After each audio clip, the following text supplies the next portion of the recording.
Assalamualaikum warahmatullahi wabarakatuh.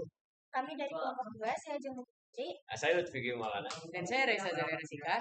Pada kesempatan kali ini, maksudnya pada video kali ini, kami akan menjelaskan mengenai sejarah Daulah Umayyah di Andalusia dengan beberapa pembahasan pertanyaan.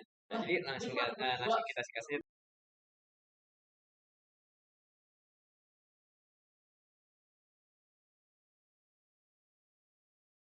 Nah, jadi di sini aku mau ceritain garis besarnya tentang perjalanan Bani Umayyah di Andalusia. Nah, setelah kekuasaan Bani Umayyah di Damaskus itu jatuh pada tahun 750 Masehi karena serangan dari dinasti Abbasiyah itu berhasil, ada satu pangeran Umayyah muda yang berhasil melarikan diri. Namanya adalah Abdurrahman Ad-Dakhil.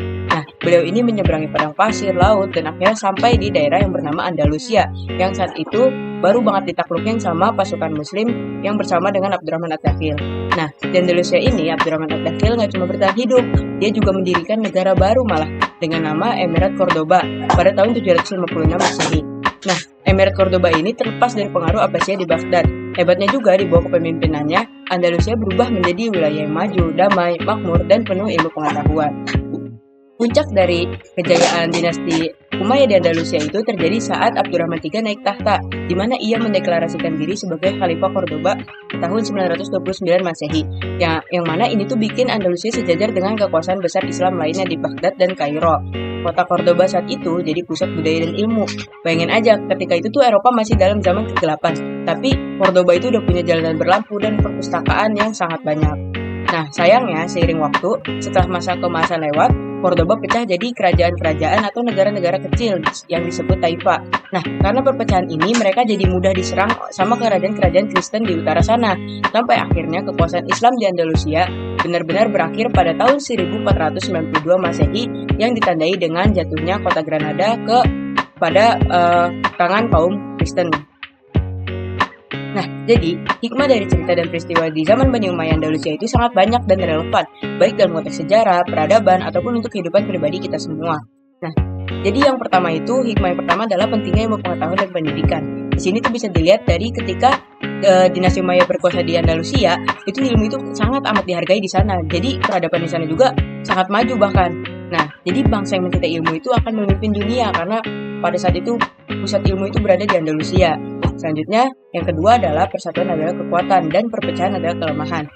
Setelah kekhalifahan Cordoba pecah menjadi kerajaan-kerajaan atau negara-negara kecil yang disebut Taifa, mudah bagi musuh untuk menyerang satu persatu.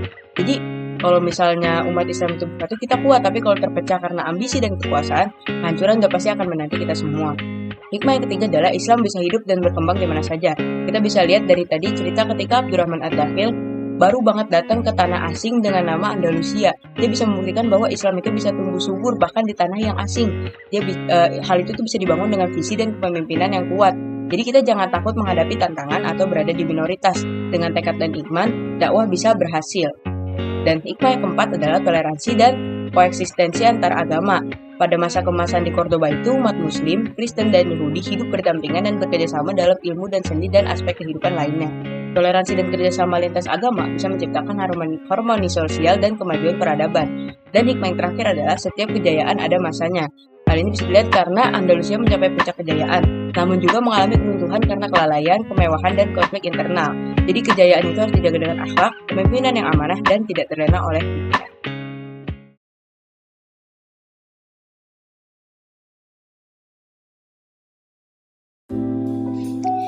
Jadi di sini aku bakalan ngebahas dua pertanyaan pilihan. Yang pertama itu mengapa Bani Umayyah berpindah dari Damaskus ke Andalusia? Jawabannya yaitu Bani Umayyah berpindah dari Damaskus ke Andalusia karena kekhalifahan mereka di Damaskus runtuh pada tahun 750 setelah ditaklukkan oleh dinasti Abbasiyah. Sebagian besar keturunan Umayyah terbunuh, tetapi Abdurrahman Ad-Dakhil berhasil melarikan diri ke Andalusia. Di sana ia mengalahkan gubernur setempat dan mendirikan kembali kekuasaan Bani Umayyah dengan pusat pemerintahan di Cordoba. Masa pemerintahannya dikenal sebagai periode pembangunan besar-besaran di Andalusia, termasuk pembangunan kota, sistem air bersih, dan tempo pertahanan yang kuat. Dalam konteks sejarah, Bani Umayyah adalah dinasti Islam pertama setelah masa Khulafaur Rasyidin berpusat di Damaskus. Pemerintahannya dikenal dengan ekspansi wilayah yang luas, tetapi juga ditentang oleh banyak pihak karena dinilai terlalu elitis dan diskriminatif terhadap non-Arab. Pada tahun 750 Masehi, dinasti Abbasiyah menggulingkan Umayyah dalam peristiwa berdarah yang dikenal sebagai Revolusi Abbasiyah. Sebagian besar keluarga Umayyah dibantai, tetapi Abdurrahman bin Muawiyah, kemudian dikenal sebagai Abdurrahman Ad-Dakhil, berhasil melarikan diri ke barat. Perpindahannya ke Andalusia setelah menempuh perjalanan yang cukup panjang. Abdurrahman tiba di wilayah Andalusia yang saat itu merupakan bagian dari kekuasaan Islam, tetapi dalam bentuk keadaan tidak stabil. Ia berhasil merebut kekuasaan dari gubernur setempat dan mendirikan negara baru, yaitu Daulah Umayyah di Andalusia pada tahun 756 Masehi dengan Cordoba sebagai ibu kota. Kekuasaan Bani Umayyah di Andalusia melanjutkan warisan kejayaan Islam dalam bentuk pembangunan infrastruktur seperti kota, jalan, dan sistem irigasi. Kemajuan ilmu pengetahuan, budaya, dan seni kemudian menjadikan Cordoba sebagai pusat ilmu dan budaya yang bersinar di Eropa. Selanjutnya, pertanyaan yang kedua adalah, apa saja kebijakan ekonomi yang diterapkan Bani Umayyah di Andalusia? Yang pertama itu mendirikan lembaga pemerintahan profesional untuk mengelola ekonomi dan perdagangan. Yang kedua, menjadikan Cordoba sebagai pusat bisnis dan ilmu pengetahuan. Yang ketiga, menerapkan sistem irigasi canggih untuk meningkatkan hasil pertanian. Yang keempat, mengembangkan perdagangan dalam dan luar negeri dengan harga barang yang stabil. Yang kelima, membangun sektor industri seperti tekstil, keramik, dan pertambangan. Yang keenam itu mengelola pajak dan bea cukai secara adil sesuai prinsip ekonomi Islam. Dan yang terakhir itu menjalin hubungan harmonis antara pemerintah, pengusaha, dan ulama untuk stabilitas sosial dan kemajuan ekonomi. Nah, Bani Umayyah di Andalusia ini menerapkan kebijakan ekonomi yang terstruktur dan berkelanjutan. Mereka membentuk lembaga profesional untuk mengatur ekonomi secara efisien. Serta menjadikan Cordoba sebagai pusat bisnis dan ilmu pengetahuan guna mendorong inovasi dan perdagangan. Sistem irigasi yang canggih dikembangkan untuk meningkatkan hasil pertanian, sedangkan perdagangan dijaga stabil dengan pengawasan harga. Industri seperti tekstil dan keramik didorong untuk menambah pendapatan negara.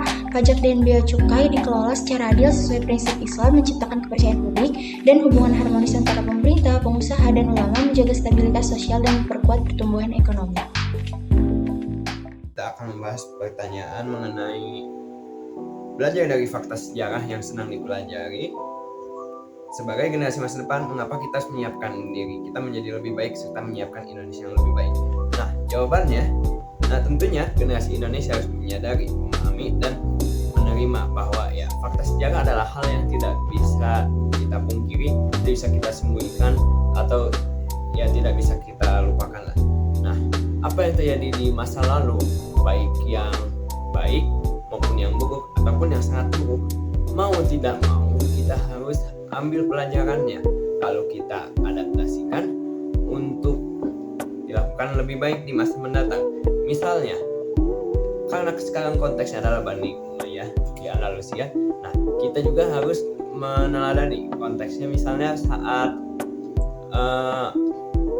yang pertama, Khalifah pertama Bani Umayyah II tuh, nah dia berani kabur dari Irak ke Spanyol, jaraknya itu ribuan kilometer. Nah, kita harus berani dalam melakukan hal tersebut.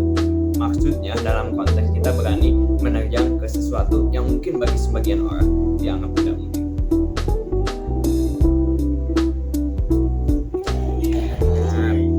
Lalu soal kedua,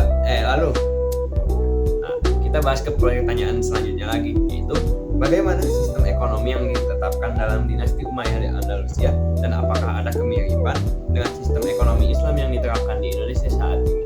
Nah, sebenarnya seperti yang kita tahu bahwa kerajaan atau kesultanan Islam kemungkinan besar atau pastinya akan menerapkan sistem ekonomi Islam yang dimana istilah-istilahnya juga pasti istilah Islam juga atau keagamaan.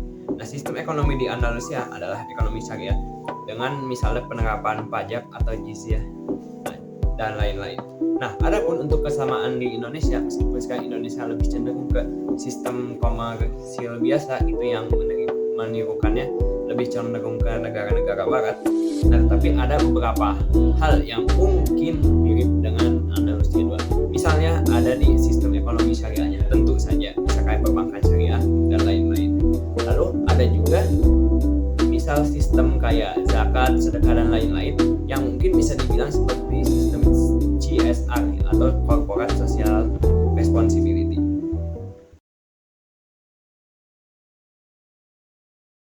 Nah, teman-teman, setelah melihat tadi penjelasan mengenai sejarah singkat, terus ada hikmahnya dan ada beberapa pembahasan pertanyaan.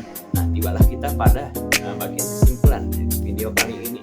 Jadi kesimpulannya sebenarnya nggak terlalu beda jauh sama isinya, bahwa kita harus mempelajari, memahami, dan mengambil pelajaran dari sejarah tentunya, dan sehingga untuk dimaksimalkan ke depannya, sehingga kejadian yang baik dalam sejarah bisa kita ulangi dan kejadian yang buruk dalam sejarah bisa kita hindari juga, teman-teman. Nah, peristiwa di zaman Bani Umayyah di Andalusia ini mengajarkan bahwa dengan menjaga persatuan, menumbuhkan semangat toleransi, serta mencintai ilmu pengetahuan, kita dapat membangun peradaban yang maju dan bermartabat. Maka marilah kita meneladani semangat tersebut dengan terus belajar, berkontribusi nyata, dan menjaga harmoni dalam kehidupan bermasyarakat.